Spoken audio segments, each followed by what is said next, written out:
You're locked into DriftEcho, where we don't just watch the mystery unfold, we trace who designed it. Silo Season 3 isn't speculation anymore. Production has wrapped. The long arc is structured.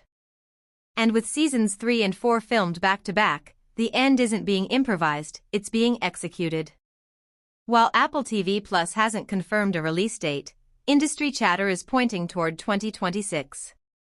The wait might stretch, but the story itself is already accelerating. Until now, Silo has been a study in containment. Not just steel walls and sealed airlocks, narrative containment. A civilization raised on one immutable truth: the outside is death. The screens don't lie. The pact protects you. Compliance equals survival. Season 3 doesn't just question that doctrine. It investigates who wrote it. For the first time, the show is expected to step fully beyond the underground perspective. Open terrain. Real sky. Distance without concrete ceilings. And if what exists above ground contradicts even part of the official narrative, then the moral structure of every silo fractures instantly. Fear only functions when it feels justified. If that justification crumbles, control follows. But the expansion isn't only physical. It's historical. Season 3 reportedly introduces a timeline set before the silos were sealed. We're talking about the architects, the planners, the policymakers, the engineers who decided humanity belonged underground. What catastrophe triggered that decision? Environmental collapse? Global war? Or something more deliberate? Here's where the tension sharpens.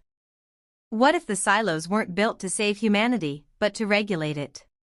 Rebecca Ferguson returns as Juliet, but she's no longer just a mechanic uncovering corruption. She's become a fault line.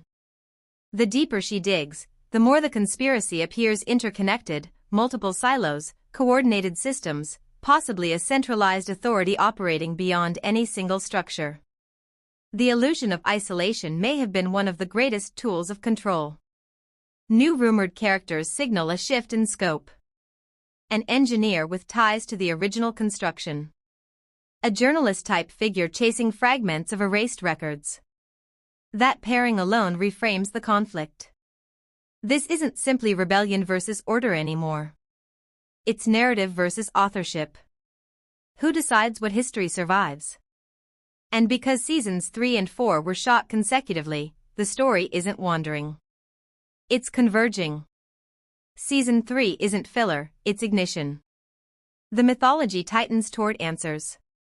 And answers, in a world built on curated truth, are destabilizing by nature. Expect deeper exploration of suppressed uprisings. Failed revolts that never made it into the public record. Generations conditioned not just by fear, but by carefully engineered perception. When you discover your reality was edited, survival begins to resemble captivity. So the real question heading into Season 3 isn't whether the outside air is breathable. It's whether the inside was ever honest. If the sky was manipulated. If the cleanings were orchestrated. If the sacrifices were preventable. Then what looked like protection becomes something far more calculated. Control only works as long as the story holds. And Season 3 is about tearing that story open.